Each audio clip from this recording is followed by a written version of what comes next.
비바이럴 시로시스가 있는 58세 남성이 팬크리아틱 캔서로 네오아드반트 치료 후 수술받고 팔로업 중 1년 3개월째 시행한 CT입니다.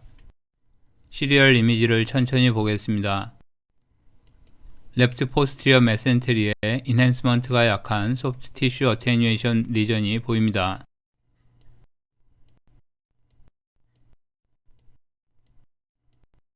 아래로 가면 앞쪽에 불규칙한 모양의 다른 병변이 보이기 시작합니다. 더 아래에는 미드 업도멘의 라운드 쉐입의 리전도 보입니다. RLQ 업도멘에는 다른 병변보다 약간 인핸스먼트가 높아 보이는 병변이 보이기 시작합니다.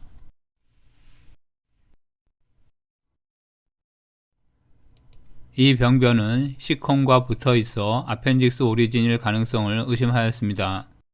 메디알 사이드로도 또 하나의 병변이 보이기 시작합니다.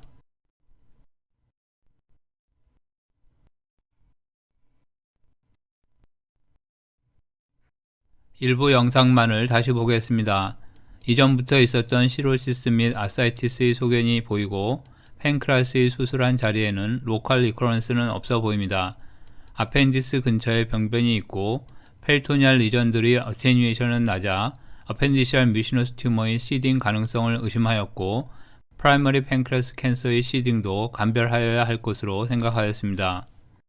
FDG 펫CT에서도 어펜디스 병변으로 생각하였던 부분이 마일드 업테이크를 보여 말리그넌시가 의심되었고 메센테릭 리전에도 비슷한 업테이크를 보여 페리토니알 카시노마토시스를 의심하였습니다.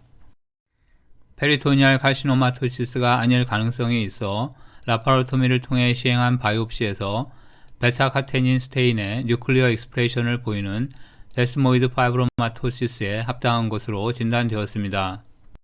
데스모이드 파이브로마토시스는 메타스타시스는 하지 않으나 인필트레이티브 그로스 패턴을 보이는 로컬리 어그레시브 마이오파이브로블라스틱 네오플라즘입니다.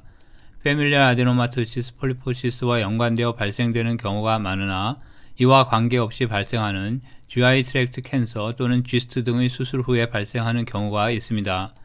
팬크리아틱 캔서 수술 후에 발생하여 칼시노마토시스를 미밍하였던 증례들이 보고되기도 하였는데 팬크리아틱 캔서와의 직접적인 관련성은 확실하지 않습니다. 데스모이드 파이브로마토시스 발생에는 WNT 베타카테닌 패스웨이가 중요한 역할을 하는 것으로 알려져 있는데 FAP에 연관된 데스모이드 파이브로마토시스의 경우 아데노마토시스 폴리포시스 콜라이 진에 2개 이상의 디펙트가 있을 때 주로 발생되며 스포라틱 폼은 카테닌 베타 1 진의 변이와 관련이 깊다고 합니다. 오늘의 증례는 팬크리아스 캔서 수술 후 발생하여 페리토니알 카시노마토시스를 감별하여야 했으나 비교적 크고 하이포 인핸싱 리전이면서 다른 카시노마토시스의 소견은 보이지 않아 카시노마토시스보다는 다른 병변을 의심하였던 경우입니다. 수술 후 복강 내에 발생하는 데스모이드 파이브로마토시스는 페리토니알 카시노마토시스와 달리 튜머 마커가 정상이고 프라이머리 사이트와 멀리 떨어져 있으며 메타스타틱 튜머에 비해 사이즈가 큰 편이고 FDG 업테이크는 약한 편인 것 등이 감별점이 될 수 있겠습니다.